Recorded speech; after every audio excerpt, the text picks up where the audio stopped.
Welcome back to Faith in Question, the show where we try to answer all the questions about Christianity and the Bible. Now, today is an interesting episode for us because there's a lot of Christians who take issue with my stance on the God of the Old Testament and some of the terrible things that he's done. And those Christians usually say to me, Rob, you have to look at the New Testament because Jesus changed everything. And they always say, Jesus is enough for me. So despite all the bad things that God did in the Old Testament, the things that Jesus did can counteract and overcome that, and the things that Jesus said give us the narrative of how we're supposed to live our lives today. So here's my question.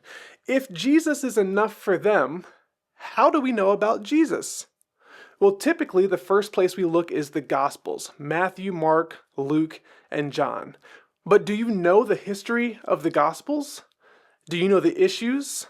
Do you know about the contradictions and some of the downright errors that we find in the Gospels?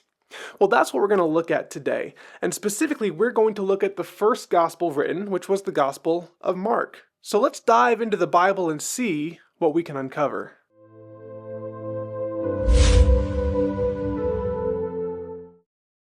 Alright, so the first question is, why does the Gospel of Mark even matter? Well, as I mentioned in the opening, scholars believe that Mark was the very first Gospel written, around 70 AD. So even though the Gospels are ordered Matthew, Mark, Luke, and John, it doesn't necessarily mean they were written chronologically that way. It's also important to note that these Gospels probably weren't written by Matthew, Mark, Luke, and John, and those names were added to the text later on. But none of these texts have a headline at the top that says the name of the author who wrote them. They're all anonymous. Now, the reason that we know that Mark was probably the first Gospel written is because we see areas in Matthew and Luke which each take parts of the book of Mark and copy them word for word. And all three Gospels follow pretty much the same storyline, and that's why they're called the synoptic Gospels. But it's very clear that Matthew and Luke borrowed from Mark as one of the sources when they were being written. So since Mark was the first Gospel written, it's important to look at Mark in isolation, and that's what we're going to do today. And the first thing that we notice is there are some things that are not in the book of Mark. You see, when Mark starts in Mark chapter 1, we find John the Baptist and Jesus. John baptizes Jesus, and then Jesus goes out and recruits his disciples right after that. So it's important to note what is not present in the book of Mark. First and foremost, the virgin birth. There is no narrative here talking about the fact that Jesus was born of a virgin. It's just not there. And this was the first gospel written. So you think that might be an important point that the author would have added to this text. But it's not there. Another thing we don't find here is any kind of birth story at all. As a matter of fact, the only birth narratives we find in the Bible are in Matthew and in Luke.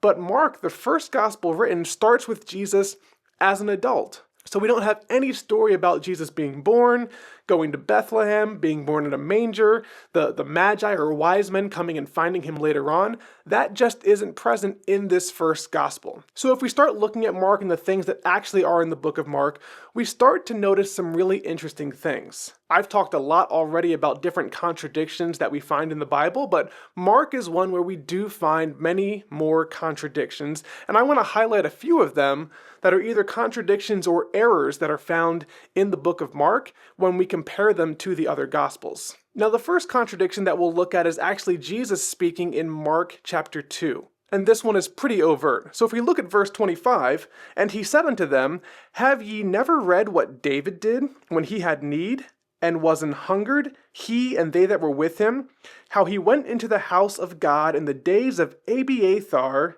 the high priest, and did eat showbread."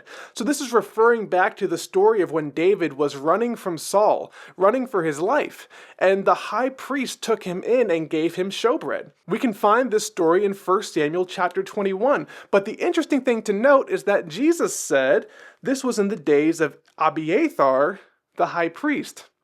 But Abiathar wasn't the high priest in 1 Samuel chapter 21. The high priest was Abiathar's father, Ahimelech. So this is a very clear contradiction. Now, either Jesus messed this up when he was saying it, or the author of Mark messed this up when he was writing it back down. But this is a really black and white situation. Abiathar was not the high priest when David went and found refuge with the high priest. It was his father, Ahimelech. Now, there's some Christians out there who look at this and say, well, actually, in the days of Abiathar actually means that was just a time period, so it could include some time before he was actually the high priest. Come on, that's a stretch, and I think we all know it. If I said in the days of Abiathar the high priest, you would assume that Abiathar was the high priest during that period. So it's a pretty clear contradiction that we're working with here. There's another contradiction, though, that we find if we look forward to when Jesus was actually being crucified. And so in Mark chapter 15, the Bible says it was the third hour and they crucified him. Now we understand today that the third hour meant 9 a.m. So Mark makes it very clear that Jesus was crucified in the morning. But if we look at John chapter 19 and verse 14, it says that in the 6th hour that Jesus was still standing before Pilate and had not yet been crucified. So that's 3 hours later and Jesus has not yet been crucified, but Mark is very clear. And it was the 3rd hour and they crucified him. That's a very clear contradiction between what Mark says and what John said later on in the Bible. Now, after Jesus died and was buried, we find another contradiction in Mark chapter 16 and verse 1. And this is all about who were the people that came to the tomb to actually visit Jesus after he was dead. Verse 1 says, "And when the Sabbath was past, Mary Magdalene and Mary the mother of James and Salome had brought sweet spices that they might come and anoint him." So there were 3 women who went to the tomb in Mark. But in John's Gospel, in John chapter 20, we find that only Mary Magdalene was the one who came to the tomb. So again, differences in these stories between Mark and John's accounts. If we look back further in the text, we can find another contradiction when it comes to divorce and adultery. Mark chapter 10, verse 11 and 12. "And he saith unto them, Whosoever shall put away his wife, and marry another, committeth adultery against her. And if a woman shall put away her husband, and be married to another, she committeth adultery." So Jesus in this passage is very clear about what adultery is. Anyone who's been married and puts away their wife or divorces them can't get married to someone else without committing adultery. It's pretty black and white here. But when we look at Matthew chapter 19, we find a different story where Jesus actually says it's not adultery if there was sexual immorality. So there's an exception in Matthew, but not in the first gospel written in Mark. And the last issue that we'll look at in Mark is found in the next chapter, Mark chapter 11. And this is when Jesus curses the fig tree. Maybe you've heard this story before. But if we look in Mark 11 and verse 13, we find, "And seeing a fig tree afar off, having leaves, he," Jesus, "came, if haply he might find anything thereon. And when he came to it, he found nothing but leaves, for the time of figs was not yet. And Jesus answered and said unto it, No man eat fruit of thee hereafter forever. And his disciples heard it." So Jesus curses this fig tree, even though it's not supposed to have figs on it during that time. It's almost like he didn't know that it wasn't fig season, and he expected it to have some fruit on it when it wasn't fig season. This one doesn't really make any sense. It's just one of those puzzles that calls into question Jesus' reasoning at that time. So those are 5 contradictions or errors that we find here in the book of Mark that just start to make us ask some questions. But that's not all that's there in Mark, just the ones I wanted to highlight. There's a few other things that we should note about the book of Mark, and the first one is going to be found at the end of Mark in chapter 16. This is the account of what happens after Jesus' death. So he's been buried in the tomb, and we mentioned already that Mary and Mary the mother of James and Salome, all 3 of them had come to the tomb in order to go ahead and anoint the body with spices, as was their custom in the time. But when they get there, the stone has been rolled away completely from the tomb, and there's no body inside. But there is a young man there. The Bible doesn't tell us who that is, although in later accounts it's an angel. But he says, "You're looking for Jesus of Nazareth. He's not here. He's risen. Go and see the place that he was laying." And verse 8 says, "And they went out quickly and fled from the sepulchre, for they trembled and were amazed. Neither said they anything to any man, for they were afraid." That's the end of verse 8. And it's important to note that the oldest manuscripts that we have of the book of Mark, Codex Sinaiticus and Codex Vaticanus, all of them end right there at the end of verse 8. It's very abrupt. They don't find Jesus in the tomb.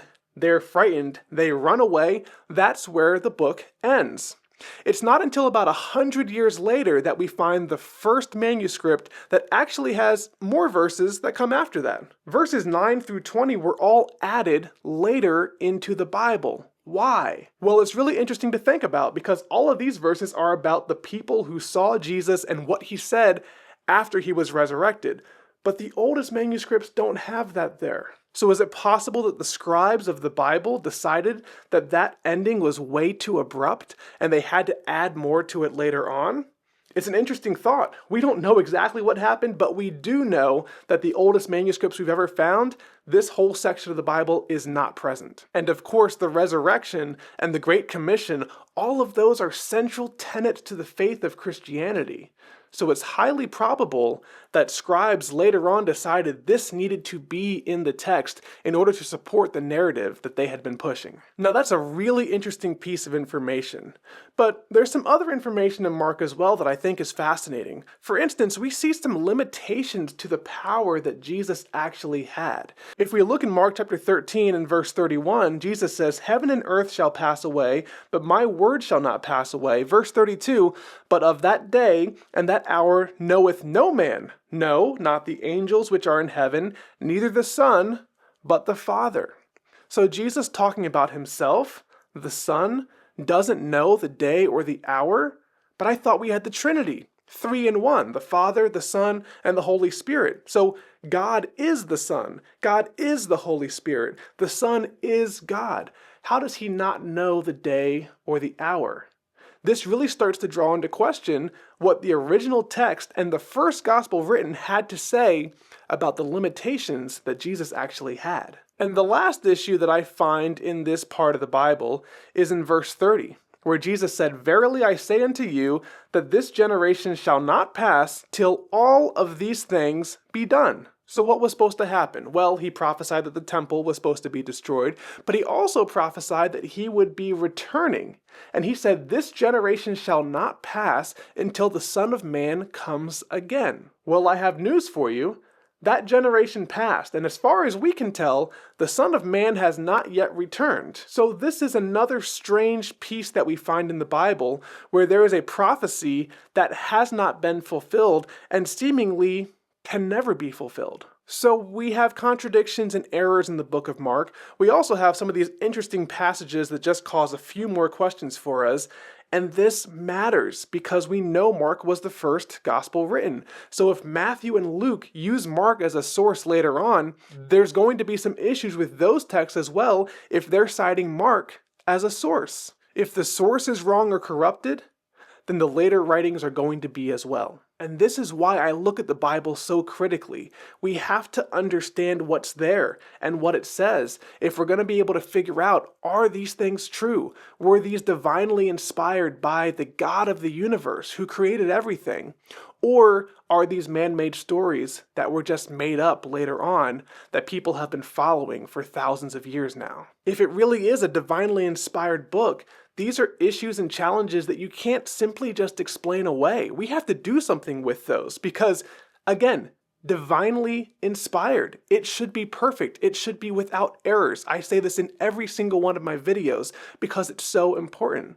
But if this was a book that was written by men creating these stories, of course we would expect to find some of these issues and challenges. Look how thick this Bible is. There's so much here. There's going to be contradictions. There's going to be errors. These weren't all written by one person. It's a compilation of books written by many men. So when we find all these challenges and we find all these errors, it starts to make a lot more sense to me when I think about what actually is the truth. So what do you think about the book of Mark? Leave me some comments, let me know your thoughts. I'm really curious to see your feedback about this video.